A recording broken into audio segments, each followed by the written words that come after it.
Livestream. Today we're going to be playing the Beginner's Guide, and all I really know about the game is that it's made by the same person or people who made the Stanley Parable, which is a pretty good, pretty entertaining little story-based game. I think the Stanley Parable is actually also on the list of games I could do for this. But as soon as the Twitch page starts cooperating, there we go. Get started.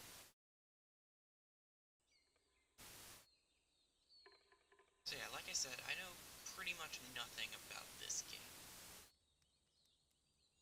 So we'll see how it goes.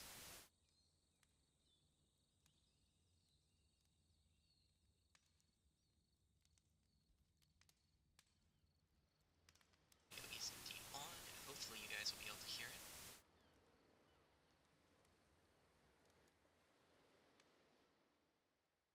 Hi there. Thank you very much for playing the Beginner's Guide. My name is Davey Reedon. I wrote the Stanley Parable, and while that game tells a pretty absurd story, today I'm going to tell you about a series of events that happened between 2008 and 2011. We're going to look at the games made by a friend of mine named Coda. Now, these games mean a lot to me. I met Coda in early 2009 at a time when I was really struggling with some personal stuff, and his work pointed me in a very powerful direction. I found it to be a good reference point for the kinds of creative works that I wanted to make. So just to start you off, this is, I think, the first game he ever made. It's a level for Counter-Strike. You can walk around here, by the way. And mostly it's just Coda learning the basics of building a 3D environment. But what I like is that even though he starts from the simple aesthetic of a desert town, he then scatters these colorful abstract blobs and impossible floating crates around the level. And of course, it destroys the illusion that this actually is a desert town, and instead this level becomes a kind of calling card from its creator. It's like a reminder that this video game was constructed by a real person. And it kind of makes you wonder, what was going through his head as he was building this? This is what I like about all of Coda's games. I mean, not that they're all fascinating as games, but that they are all going to give us access to their creator. I want us to see past the games themselves. I want to get to know who this human being really is. And that's exactly what we're going to do here. So, it's 2008, Coda starts making these games, and he never releases any of them. He doesn't put them onto the internet, he just makes them and then immediately abandons them, and they sit on his computer forever. And I think he really understood this image of himself as a recluse. At one point, he jokingly renamed his computer's recycling bin to Important Games Folder. So, this was just how he worked. He tended to crank them out one after the other without even really pausing to try to understand what he had just made, until suddenly one day, he just stopped. In 2011, that was it. He made his last game, and then he hasn't made another one since.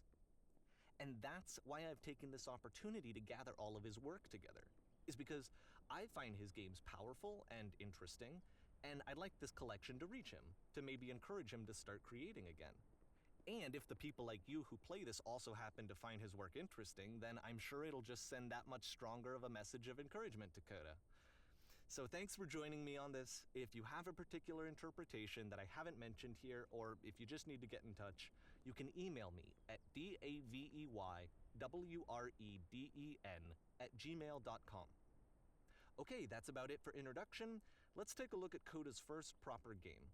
As each game is loading, I'll show you the date that it was completed. This first one was made in November 2008. Hopefully I'll get a point to actually talk at some point, but I don't want to talk over the narration. Warning. Whisper I have a gun now. Shift destruction imminent. This game is called Escape from Whisper, and it's one of the more generic games you'll see from Coda.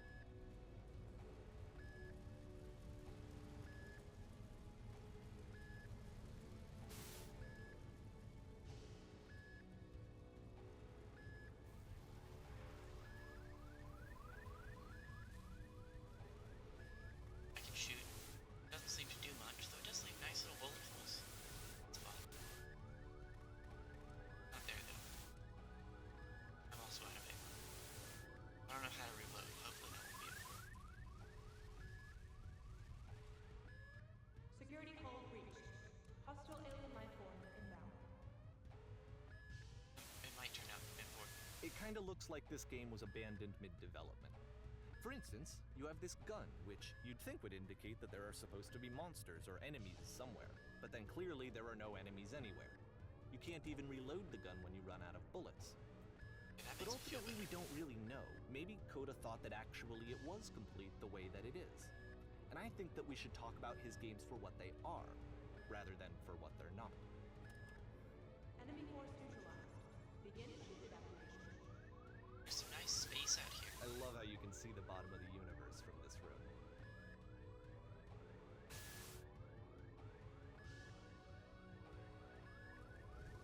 That's it.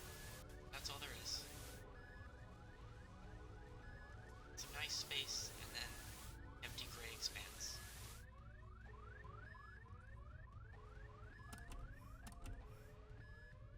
Nice blue hole. Apparently, this space station has a labyrinth on it. Sure, I don't know. There's really no reason for it that I've ever been able to discern, so in the interest of time, I'm just gonna skip you on past it. Okay, this is the part that's interesting. The game has this narrative about the whisper machine and how it has to be turned off, and then you get to the engine room. Shiny. Hey, you there, in the engine room. You could save us all. That beam is powering the whisper machine. We could disrupt it by introducing a great enough heat signature. If your body could stop the beam. It's so much to ask, but for all of our lives, would you do it? Could you give yourself?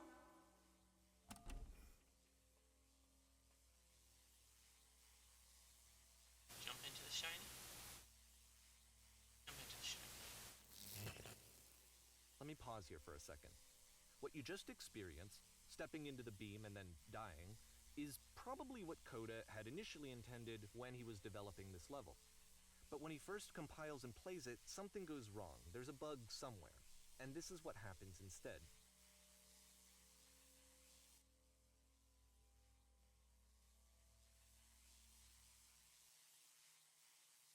Oh my.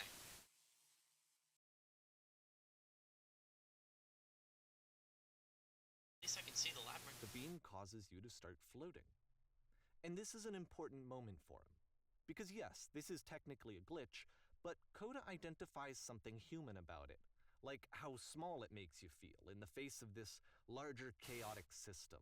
Or this floating could be the afterlife, a peaceful place, juxtaposed against all of the hysteria that you've just had to traverse. I don't even know. I have no idea what he was thinking, but what's clear is that after making this, something lodges itself in his brain. He wants to do more of these really weird and experimental designs. So he stops work on this and moves on to a stream of tiny little games that go in all sorts of directions. Let's go ahead and take a look at the first game he made after leaving this one behind.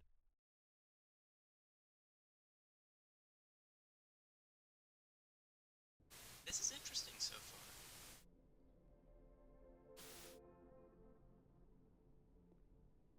Yup, in this game you can only walk backwards. Oh. Well. Guess I probably don't have a look behind you Mario Kart style button, do I?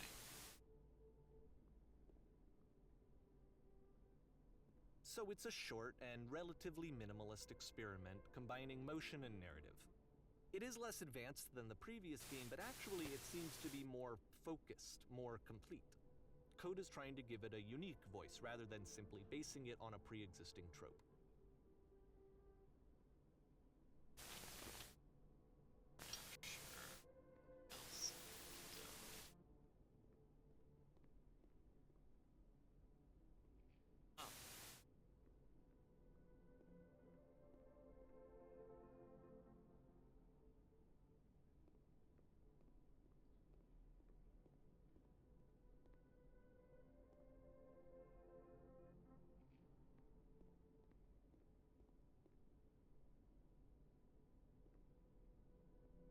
It's a short little thought, it says what it wants to say, and then it ends.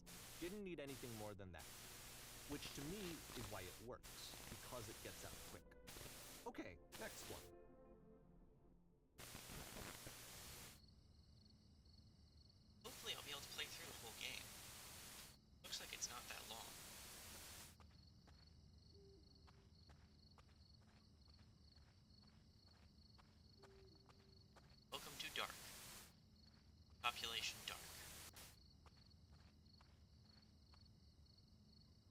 That's it. Okay, the meaning of this game won't be clear just yet.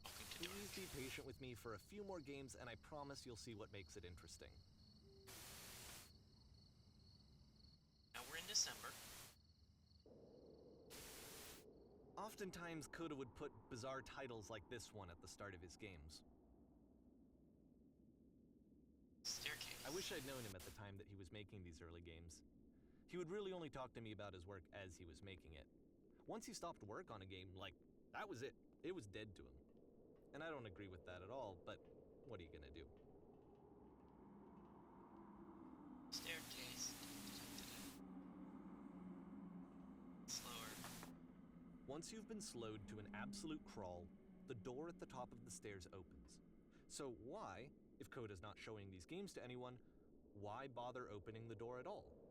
Well, to show you, I'm modifying the game here so that when you press enter, it'll bring you back up to full speed so you can enter the door for yourself.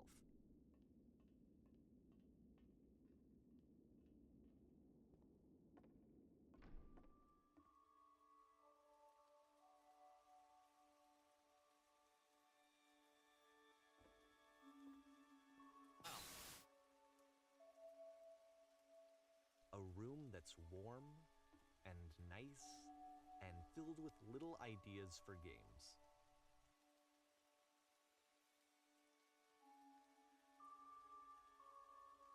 Coda would often tell me that he didn't mind if people thought of him as cold or distant. He said that he knew that he was actually a vibrant and compassionate person, but that it takes time to really see that. It can be a very slow climb to get there.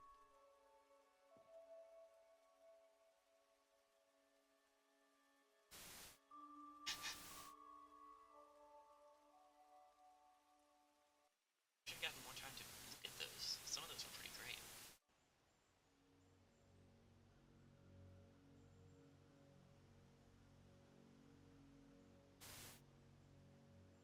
This is Silent Hill. This is no longer Silent Hill. Or Resident Evil.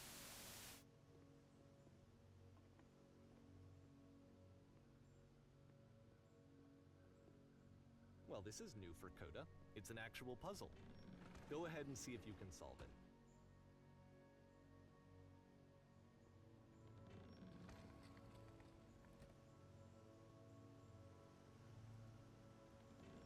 Don't forget that solution, because we're going to see this puzzle again soon. We're gonna see it a lot.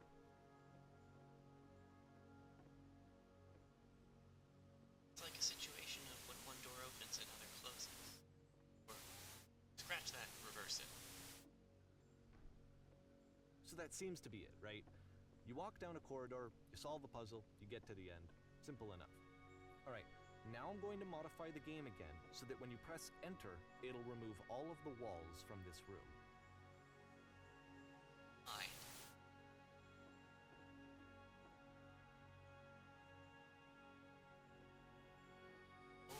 How about that?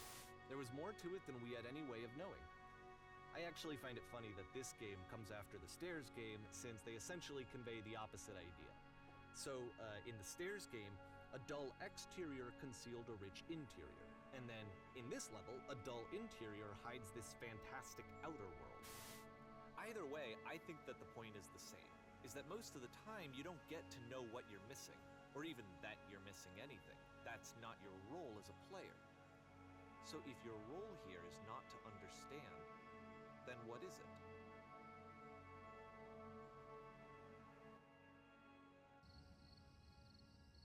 Look, we're back. Aha. So, this, combined with the entering game from earlier, tells us that Coda believes his games are connected somehow. It could even be that the Stairs game and the puzzle game are literally connected in between this and the entering game. There's a bigger picture that all of his games are meant to play a role in, some larger meaning that we won't be able to grasp until we've seen all of them. And once we have, we can step back and start to understand what exactly that bigger picture is. We're in March now. I think the last one was in January. So some time has passed. This is really interesting.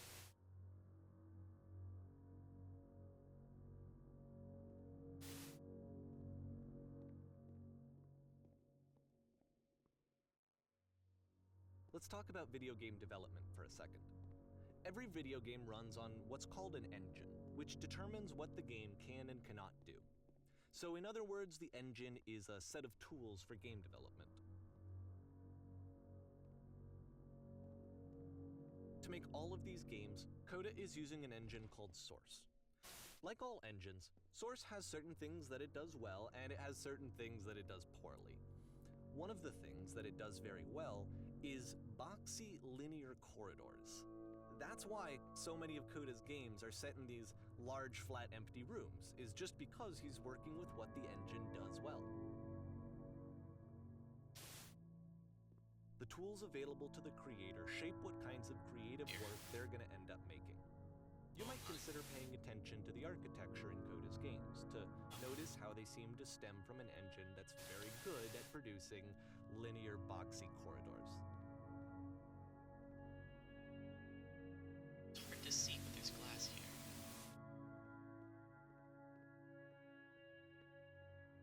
I want to try going up the stairs. I'm not sure that there's going to be anything up the stairs, since I just fell from the sky. No, it doesn't look like there's anything.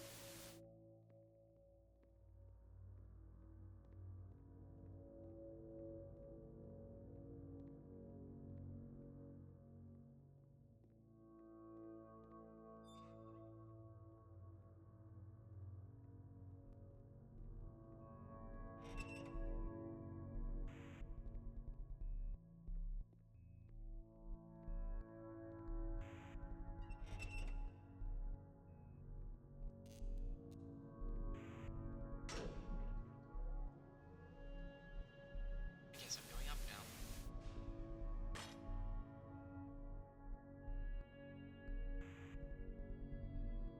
It's a little creepy.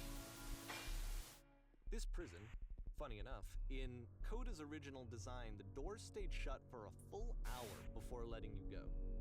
If you don't mind, I think we're gonna skip that. Not a problem. That would take up the majority of the stream. This is something that he and I used to argue about a lot. You know, whether a game ought to actually be playable, whether it means anything if no one can get through it. And I would always defend that, you know, all this work goes into the game, why not make it playable and accessible?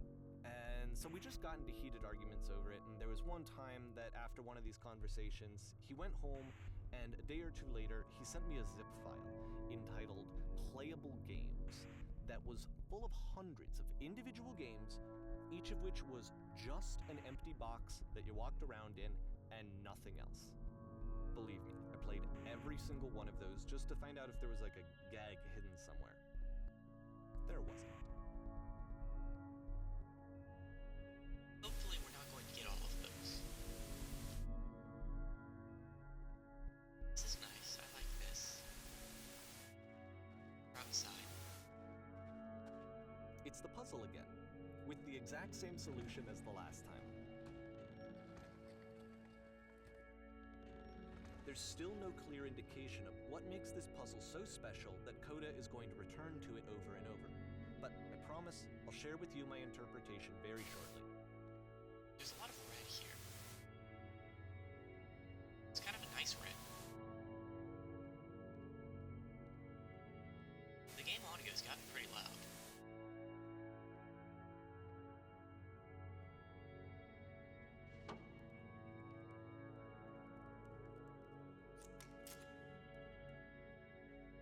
Here, Coda begins using a kind of dialogue system that he fashioned out of the engine's chat capabilities.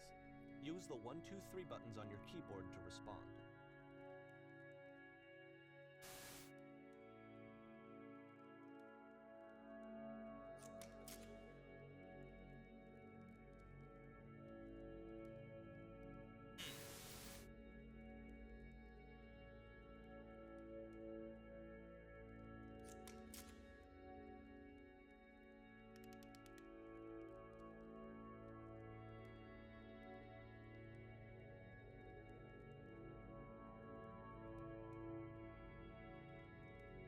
This is interesting.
It's a lamppost. That it is. Okay, I can't tell you quite why, but for some reason, Coda fixates on this lamppost. It's going to appear at the end of every single one of his games from here on out. I'll tell you what I think. I think that up to this point, he's been making really strange and abstract games with no clear purpose, and maybe you can only float around in that headspace for so long. Because now he wants something to hold on to. He wants a reference point. He wants the work to be leading to something. He wants a destination, which is what this lamppost is. It's a destination. We're going to see it in the work as well. His games are just going to become a lot more cohesive, a lot more fully developed, with more of a clear idea behind them. And as we go, that idea will get clearer and clearer and clearer. All right.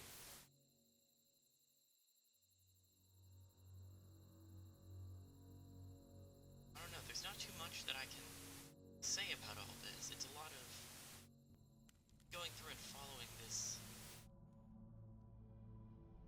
dialogue and narrative.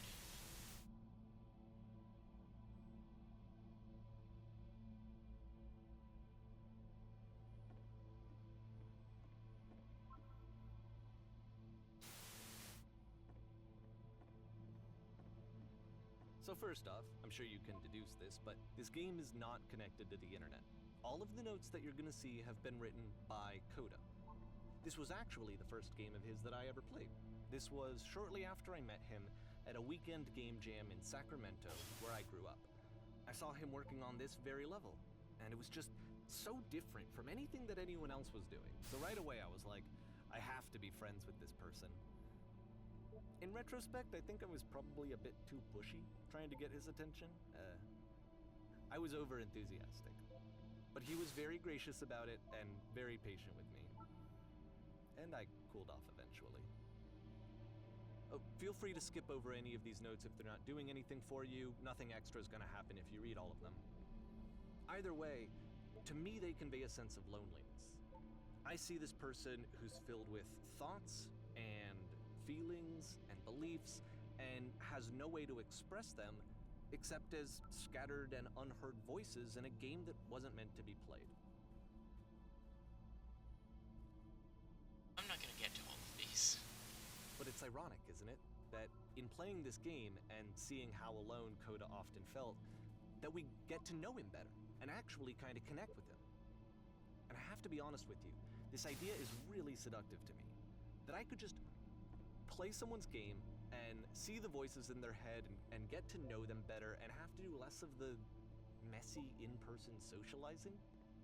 I could just get to know you through your work. I think this is why I always liked Coda's games so much, is because it felt like they let me have that connection. I felt as though he was inviting me personally into his world. And then I feel less lonely too.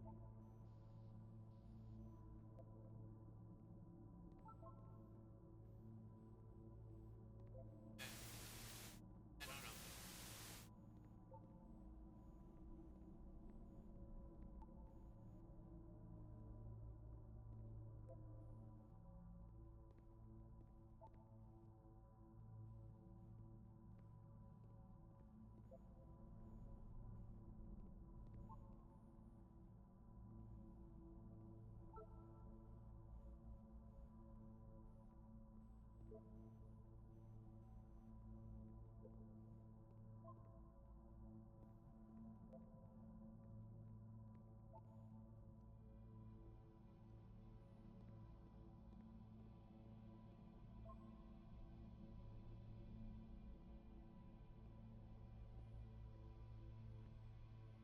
I want to get over there. I get over there. Thanks a lot, Note.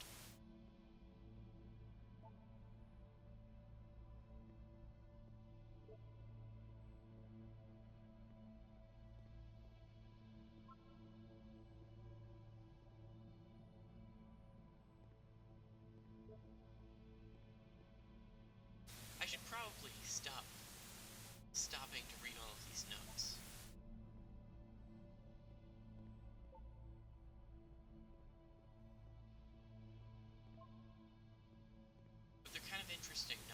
all came from the same person.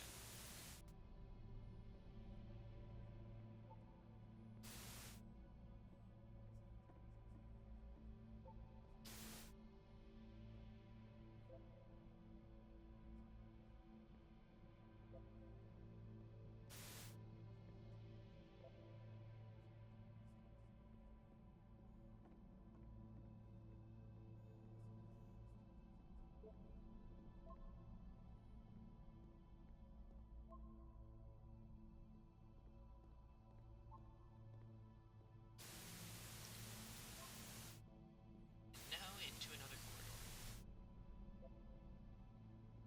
At the end of this level, we're going to see the puzzle again. And here, I'll tell you what I think the puzzle means. Each of these games represents an idea that was on Coda's mind at the time that he was making it. And the puzzle is a way of closing the door on a previous chapter of his life before moving on to the next one.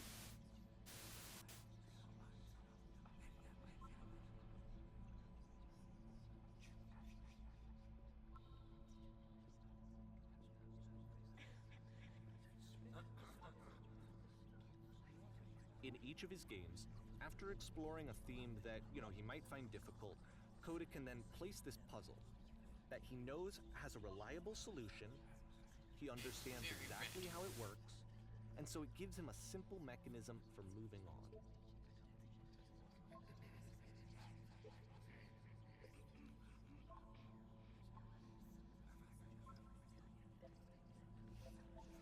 And because there's this dark area between the doors, a space between spaces, before you move on, you get to pause.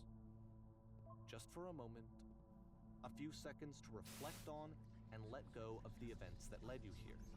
To step back and connect the pieces together. To grasp at that elusive bigger picture.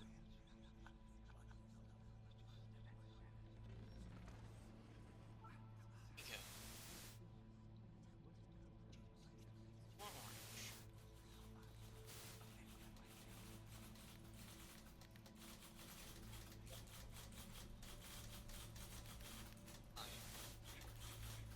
Typewriters?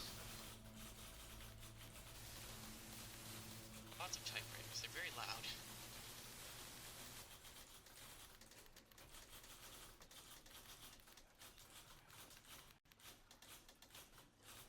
Oh my.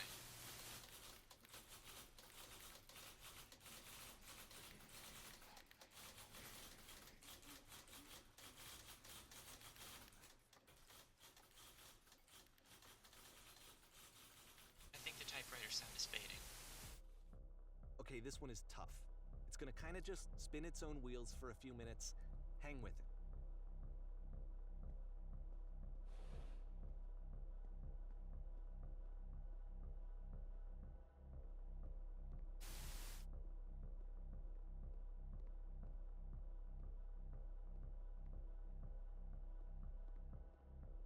This could be a direction I didn't expect.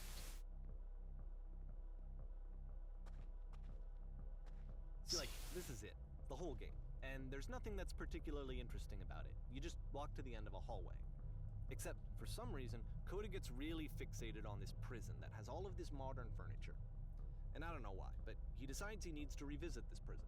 He's gonna start over, use the same assets, turn it into something else. Okay, cool. Here's version 2.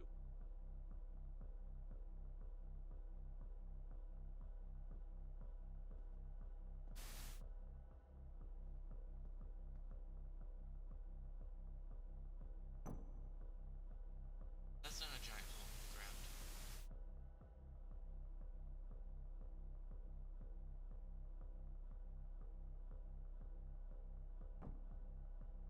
And that's not a picture of a horse.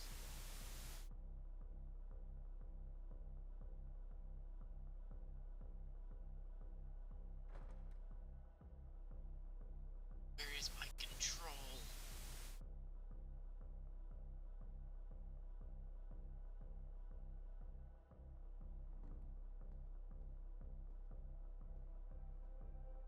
Oh, There's a bit more to this one, but still, it's not really communicating anything. It's kind of just weird for weirdness' sake. well, Okay, he throws it out and starts over. This time he comes at the prison idea from a different direction.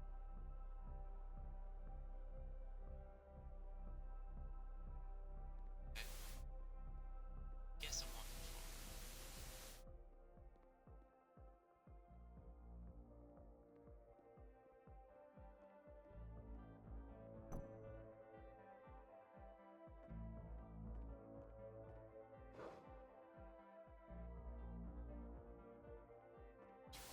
Yep.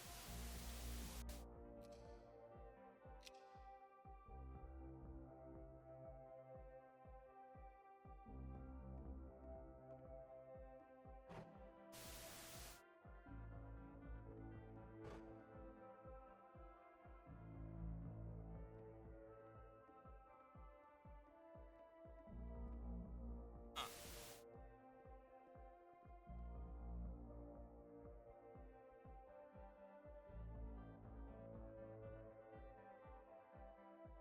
And of course, now the table is gone and you can't begin the chain of events to escape.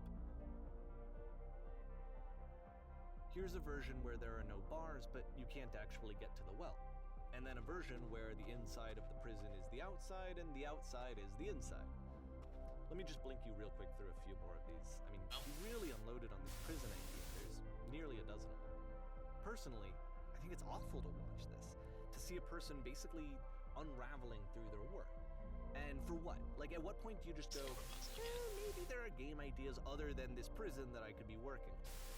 But Coda doesn't have that voice telling you to stop, that particular mechanism of defense against yourself. Without it, you just spiral. And so he keeps going and going and going and going and going, and then he hits on something. And he likes it. And that's it. He's done. He stops making prisons. This is the very last version of the prison game that he created. And the reason I think it works is that the prison is not actually in it.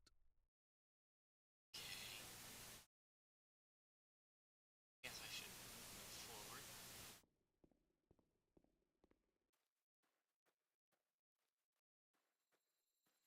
Houses. Dark houses. And hedges. You like hedges. They're nice hedges.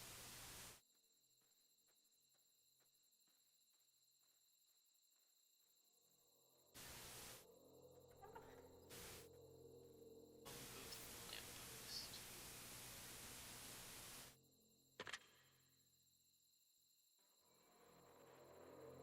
We can no longer move.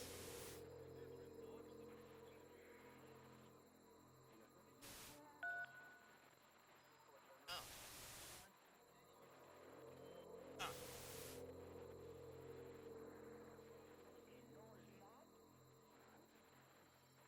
It's a conversation. And so this is what Coda wants, is to be able to talk to someone, to share what's on his mind, and to get some good advice from someone who knows. But the irony is that even in this scenario, you're still talking to yourself. You know, all of these games so far are Coda talking to himself.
I wonder how long this is gonna go.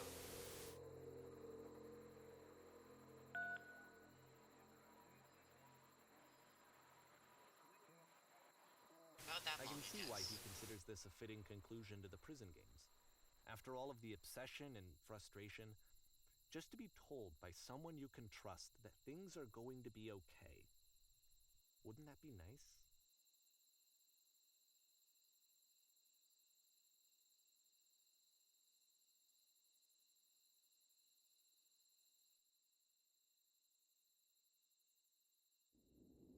So what would it look like if Coda wanted to make a game about talking to someone other than himself?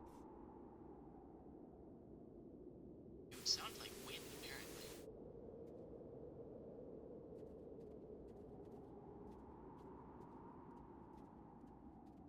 To me, this environment is meant to represent Coda's puzzle, with the two doors on either side and a dark transitional space between.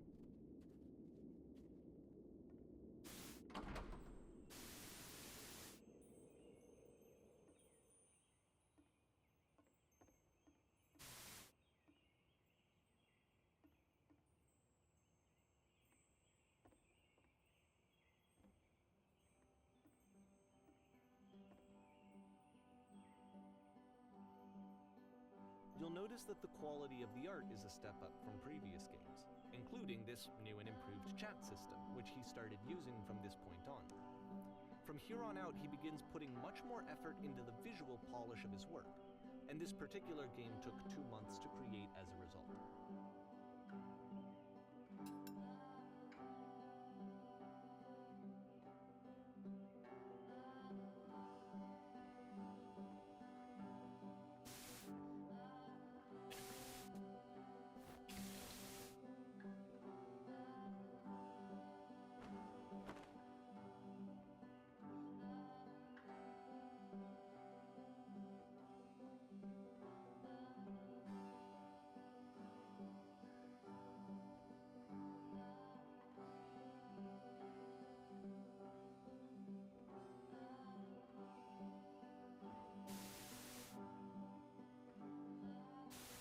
These are nice pillows. I like these pillows.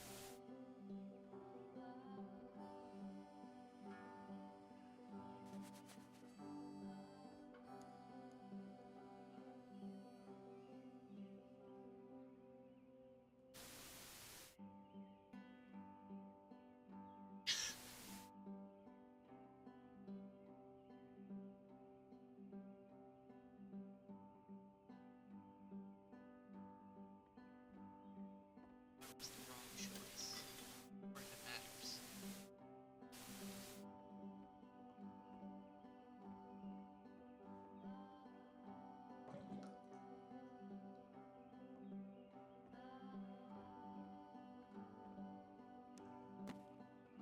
Wow.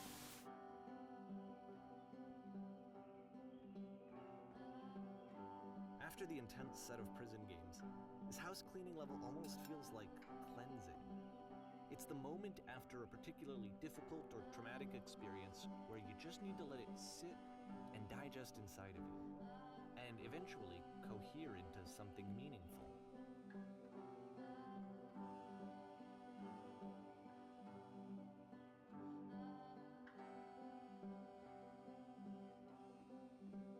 I know that Coda really liked this game. Of all of his work, actually, this was the only one that he called me up to ask me to come over and look at it. This was during a period of a few months where he was like grossly happy all the time, just walked around with a constant smile on his face.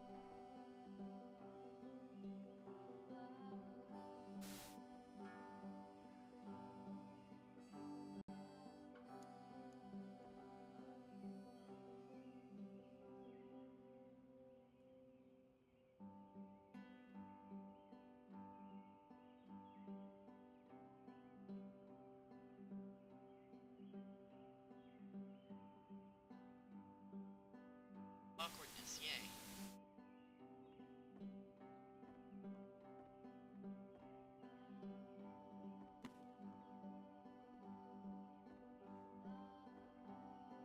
I'm glad he made this.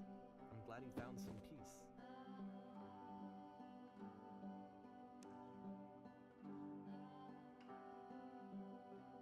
But, of course, it can't last. The music stops, your companion is gone, it's time to leave. The door at the top of the hill is now open as well. Again, you can't stay in the dark space for too long. You just can't. You have to keep moving. It's how you stay alive. That's unfortunate.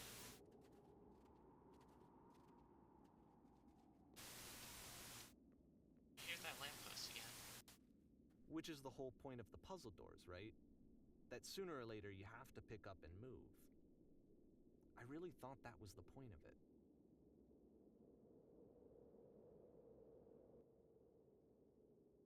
September now. This one gets a bit goofy. Oh my.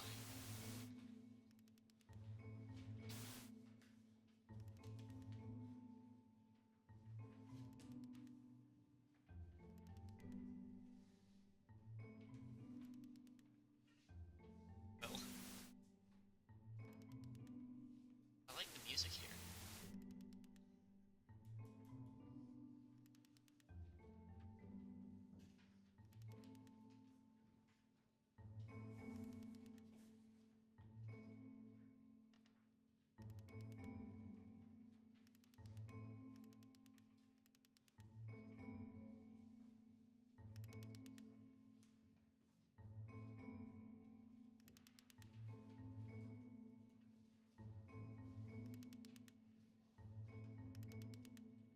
Quite the pep talk here. About halfway through the game, the perspective shifts. Oh.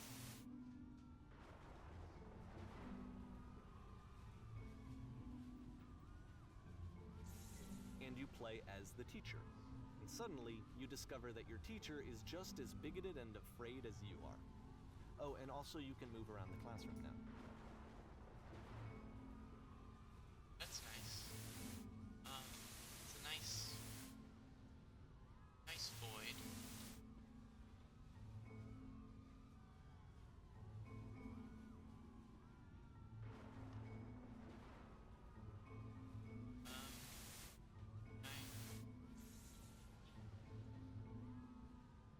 I guess I can say the gray answers.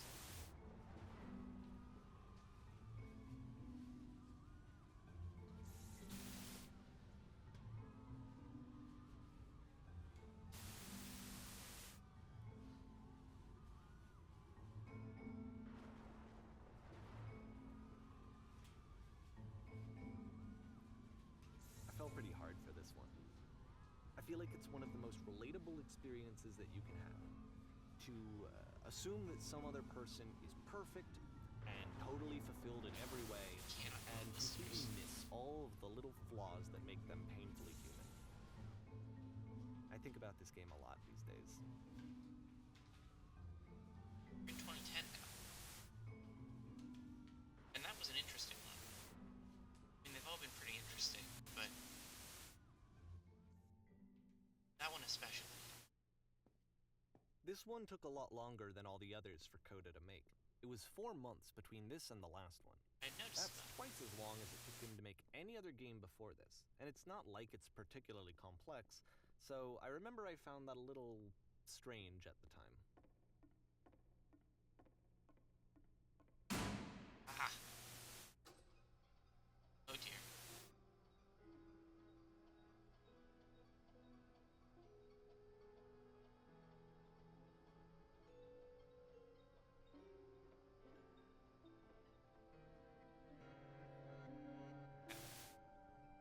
Oop.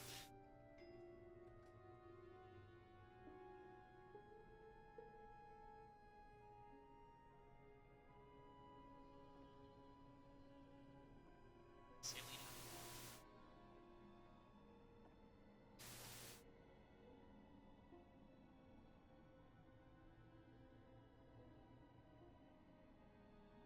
You know, I'm just trying to start a conversation.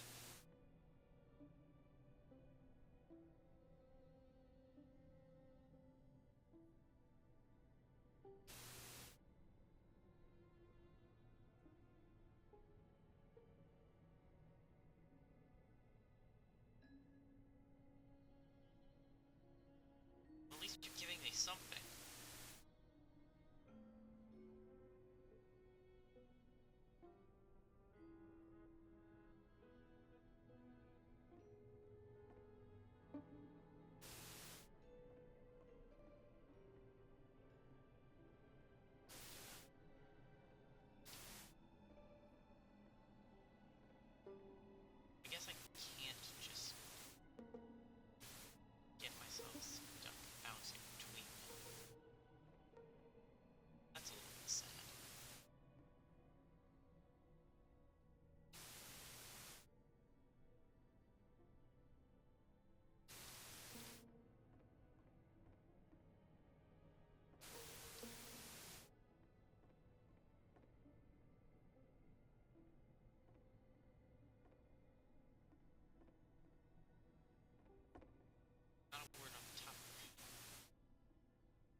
guess I'll just go back this way.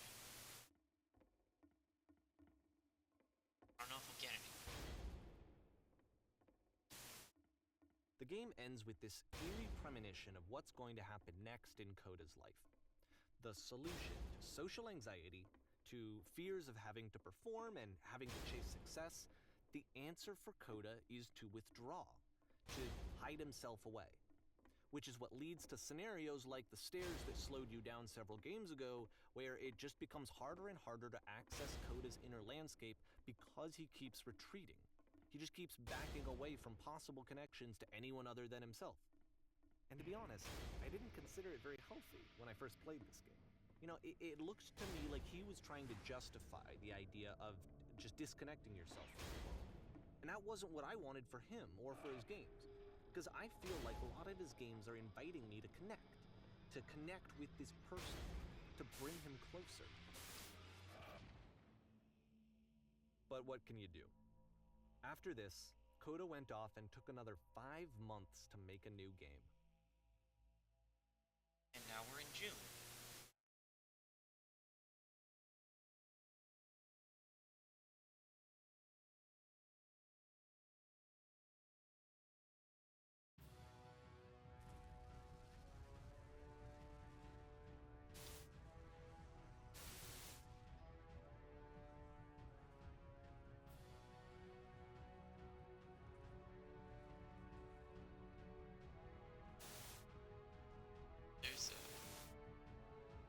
There's a door approaching at an alarming rate.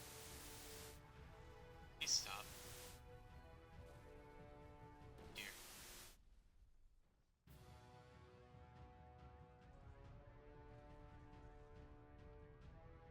You should probably open your eyes if you haven't already. It's pretty much impossible to solve Whisper otherwise. things. Oh, And yeah. there is a solution, by the way.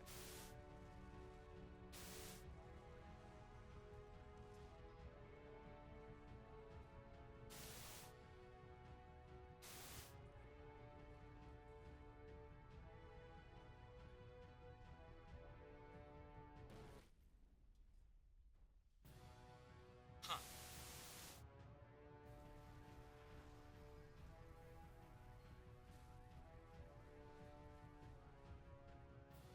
I only have time for 2 messages.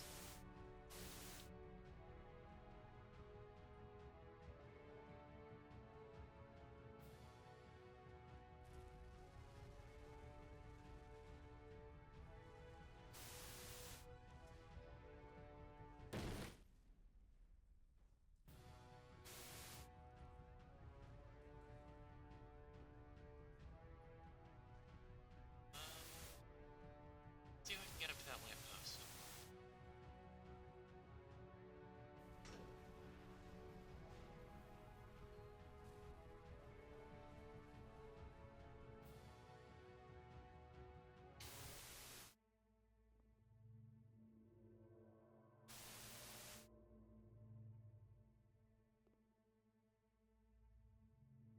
Like I said, I was getting concerned.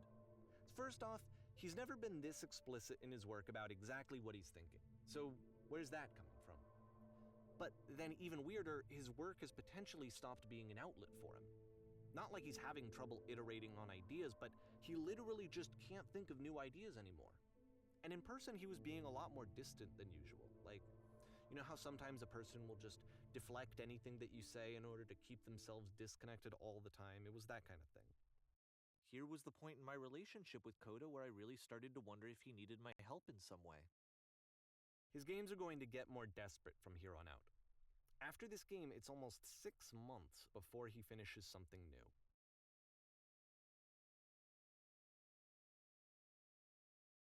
And now we're in December.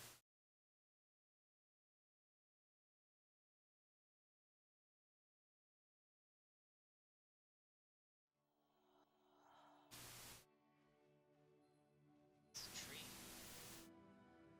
Nice tree.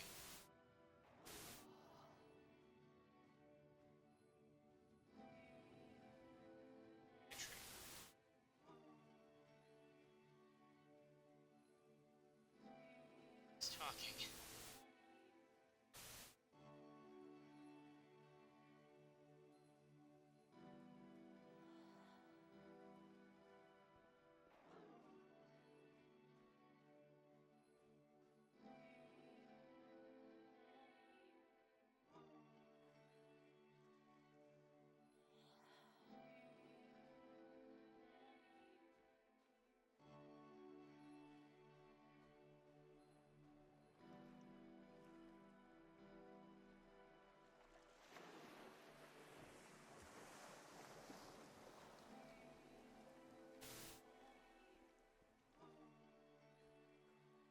if the last game featured Coda talking explicitly about his creative frustrations, this one turns it up to 11. Now, put yourself in my shoes playing this. Here's a friend whose work is exhibiting signs of struggle, frustration, anxiety, depression, even. And yet, still, he keeps making games. He keeps throwing himself into the grinder even when he clearly doesn't have the energy for it anymore. Why? What is it for? Because from my perspective at the time, and just what I knew of him, this was a result of how isolated he was. He was in his own little bubble, just sitting at his computer all day, not really showing these games to anyone, not releasing them onto the internet, and so he didn't have anyone outside of himself to connect with. He had no outlet to ground himself on.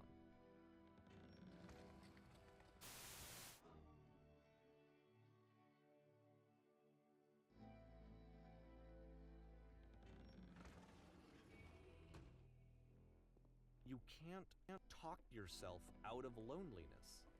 It doesn't work that way. You can't be the one writing both the questions and the answers. Then there's no movement. Then there's no circulation. If all of your anxieties are being channeled into your work, then if the work ever fails, you have no backup and you're just going to crash.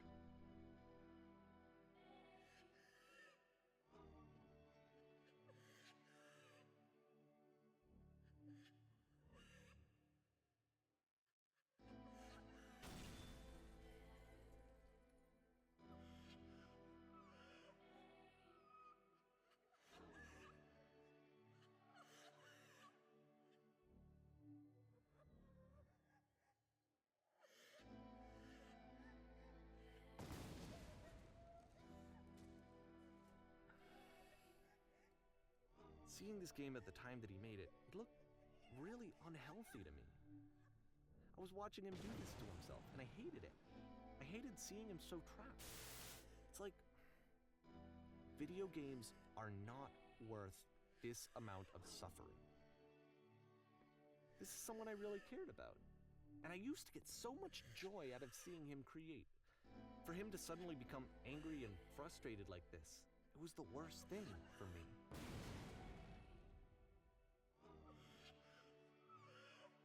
I don't know. This is what I felt at the time. I don't know how else to explain it. I wanted it to stop more than anything. I had never felt so rotten. I needed more than I had ever needed anything for this to stop.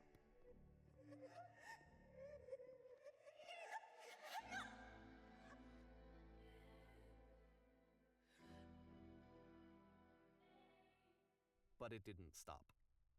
After finishing this one, Coda takes another 7 months and comes up with a new game.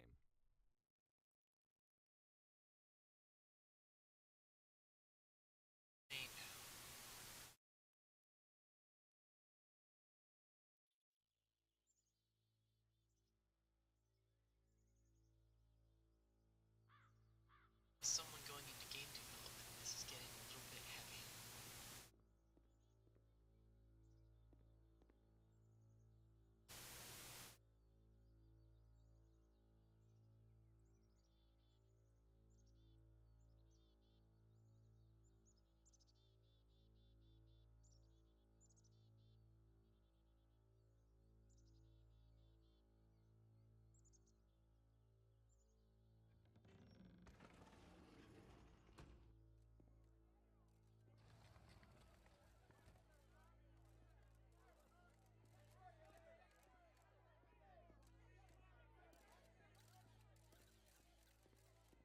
I'm just gonna move on.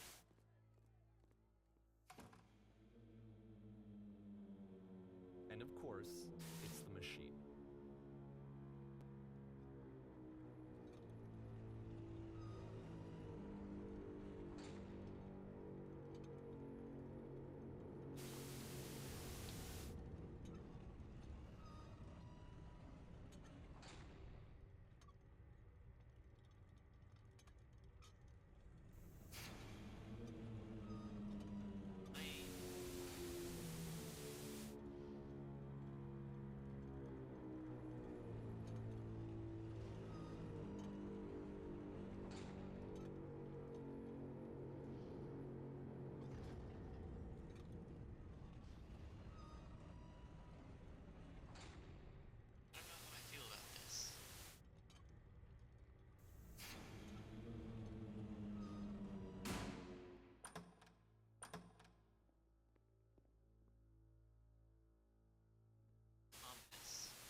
So now the work is becoming self-destructive.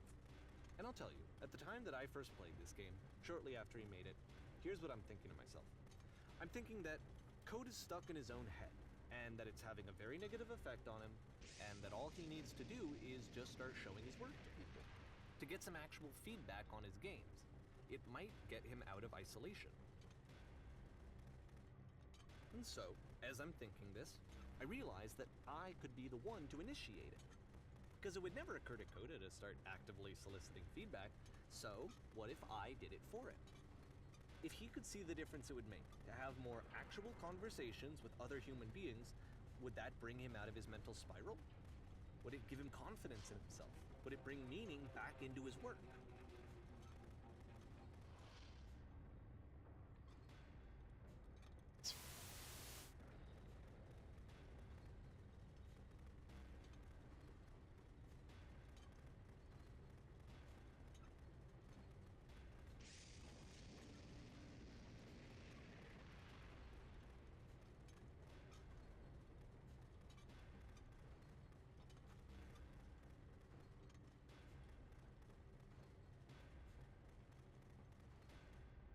This...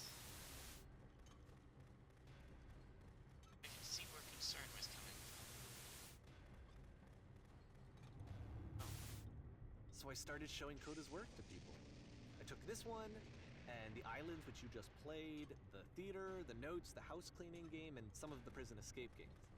I brought them to people that I knew and trusted. I asked their opinions. And the great part is that they really loved his games.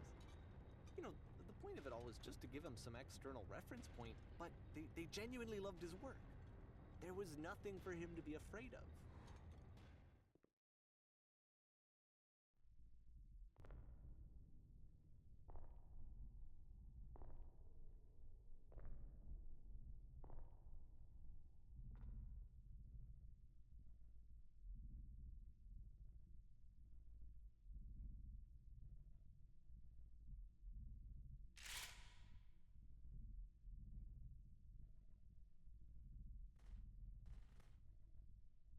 Can you see why I felt like this was the right thing to do? Because it's the thing that I always feel like I need, to be told that my work is good, that I am good. When someone really connects with a thing that I've made, when they see themselves purely in my work, there's nothing that feels better. And I got to give that very same feeling to my friend. I did something... I really felt like I'd done something good, like I was a good person. I felt like there was a friend who was in trouble and was unhappy and maybe didn't like themselves, and I could fix it. If I could give him this gift, maybe I could fix the problem. When they told me how much they enjoyed his games, it was the best feeling. It was the absolute best feeling. It made me feel so happy. So beautifully, beautifully happy.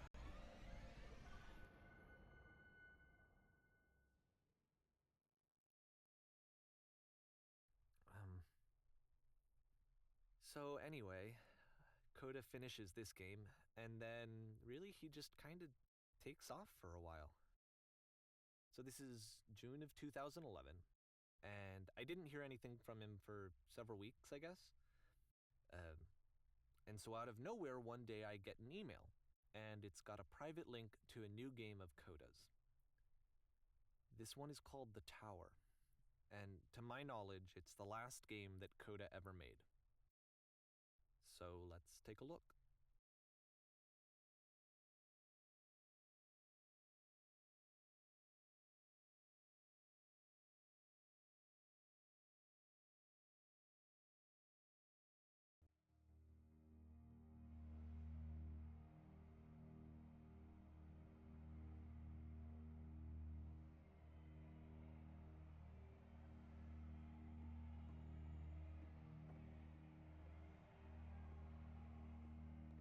And this is where I have trouble saying anything meaningful about Coda's work. Because more than anything else, the tower just feels distant. It feels like it's trying to distance itself from the world. It's a very cold game.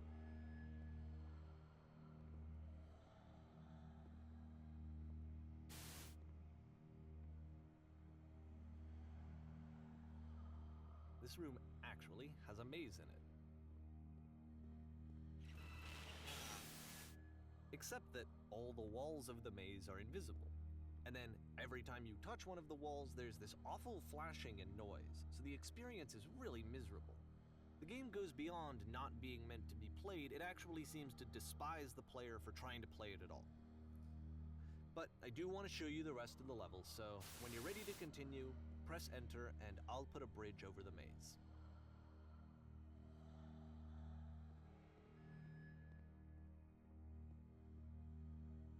Yeah, I don't want to have more of that flashing than I need to.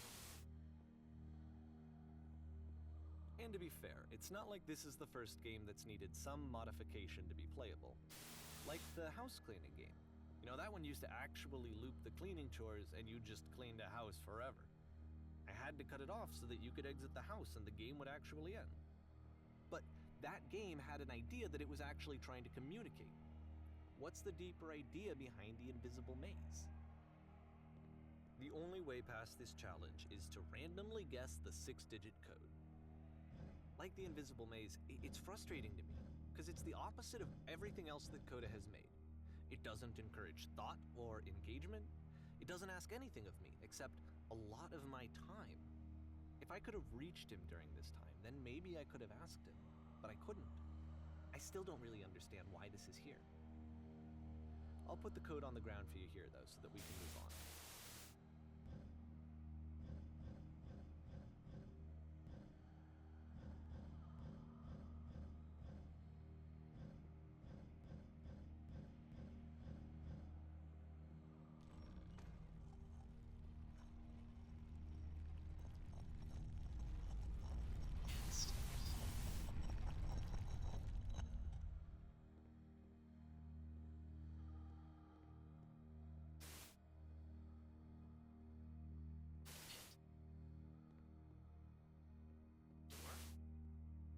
The switch to open this door is actually on the other side of the door, meaning that it's literally impossible to solve from this side.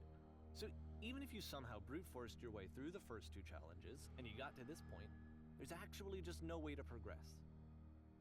And it's scary for me, the idea of Coda cutting himself off entirely, just saying, you know, that's it, that's the end of the conversation, not giving me any way to fix the problem. I feel like a failure, I guess, when I can't fix the problem. But I can open this door for you, so let me do that.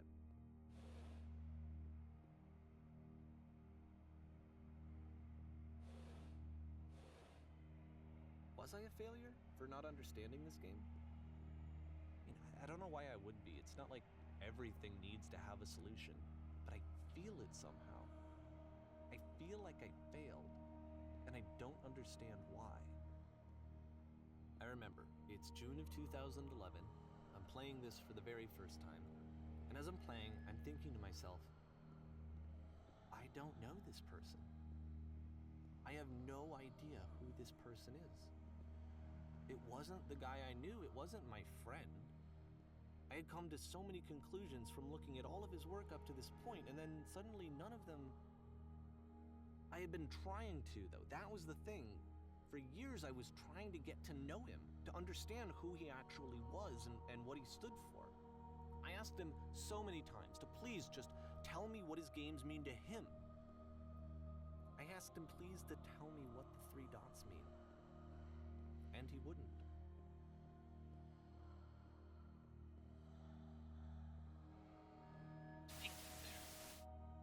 I just felt so strongly that if I could have connected with him, that if I could have somehow made his work my own, that I would finally be once and for all happy. It was that I needed to see myself in someone else. I needed to be someone other than me.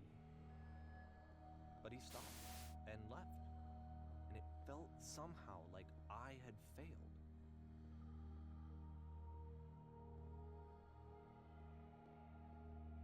Where did I screw up?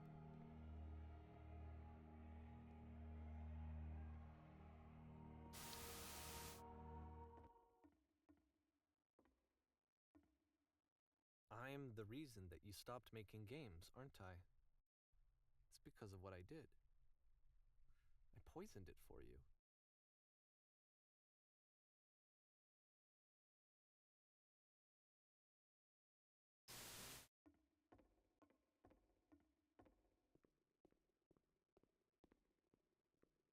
don't think I ever told you this, but when I took your work and I was showing it to people, it actually felt...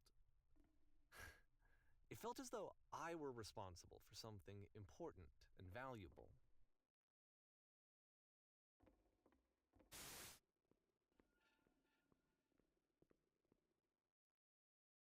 And the people who played them, they treated me like I was important. They really listened and cared about what I had to say. Even though I was showing your work, I felt good about myself. Finally, for a moment, while I had that, I liked myself.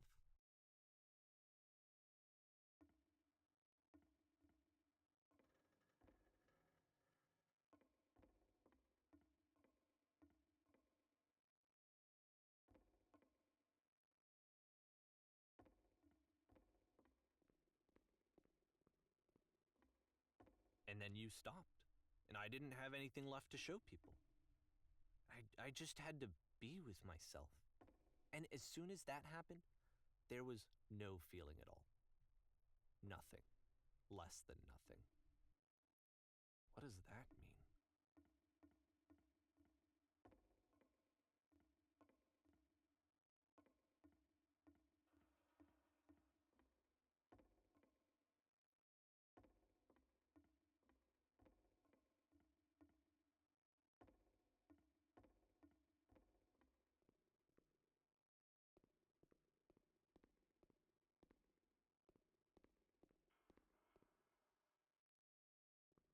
I'm afraid that I did something really stupid because I don't like myself.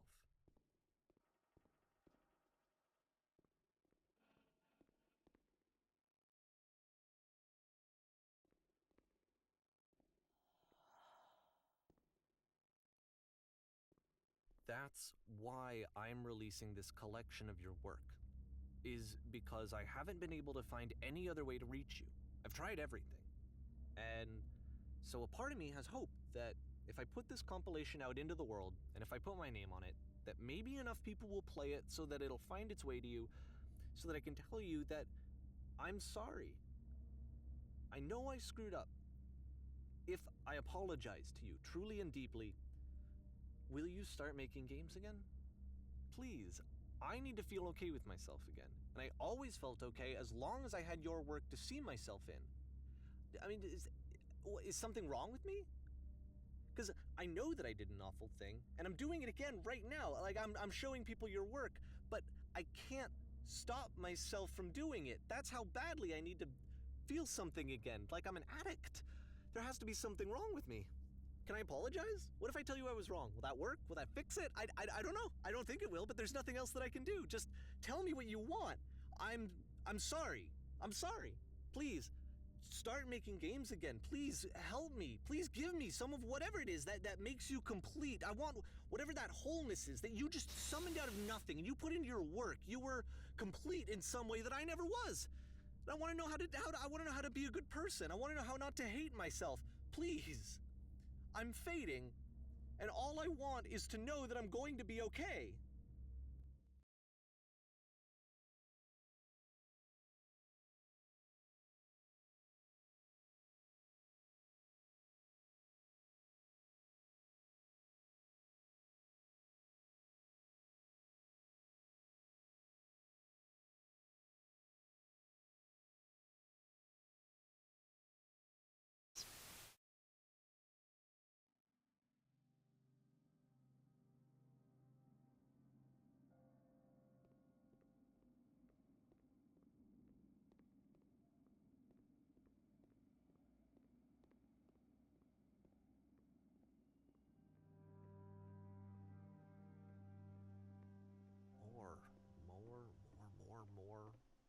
More love, more praise, more people telling me that I'm good.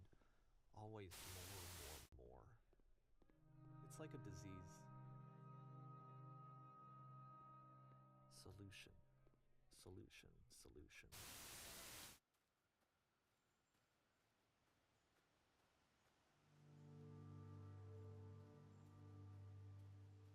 I guess if someone had told me ahead of time that he just really enjoyed making prison games, maybe I wouldn't have thought he was so desperate.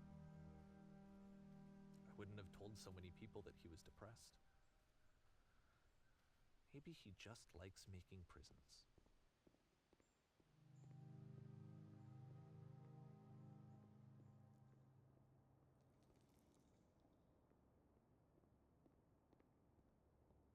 Even now, the disease is telling me to stop. Don't show people what a shitty person you are. They'll hate you.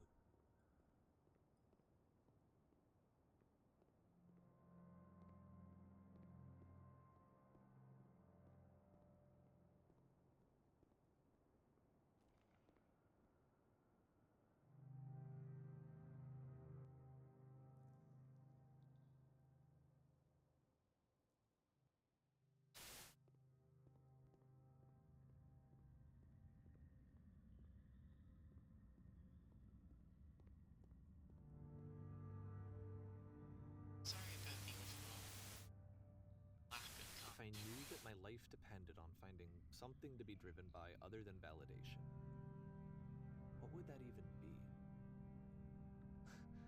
It's strange, but the thought of not being driven by external validation is unthinkable. Like, I actually cannot conceive of what that would be like. I just don't really know what to say in all this. Sure, that makes sense.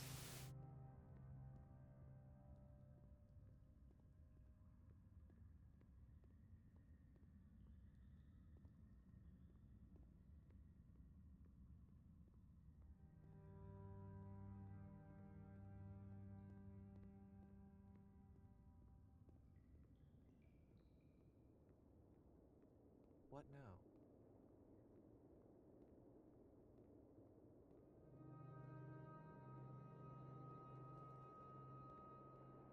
I think I need to go.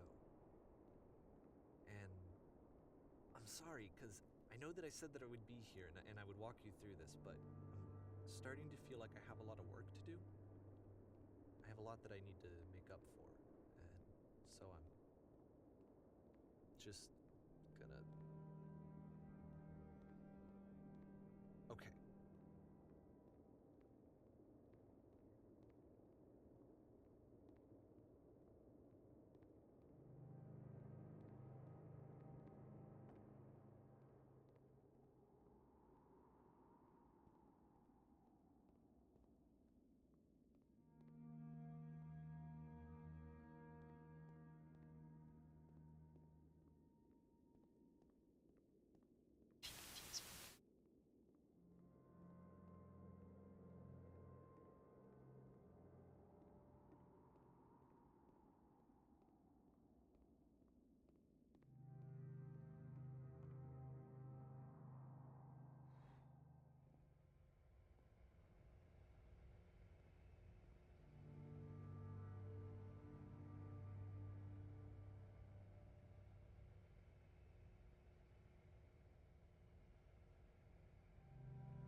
suppose that's it.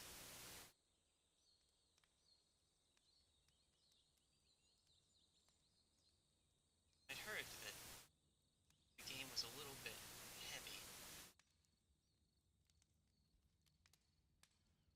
Didn't know to what degree or way. But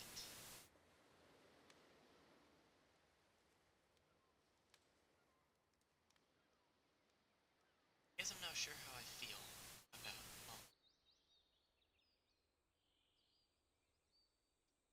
but I think the experience itself was good. Uh,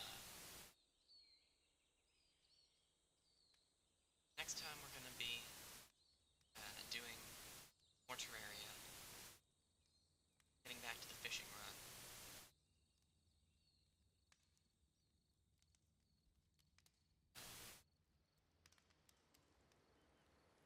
So hopefully that'll go well.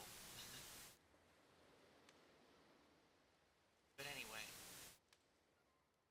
till then, thank you guys for watching, and I'll see you next time.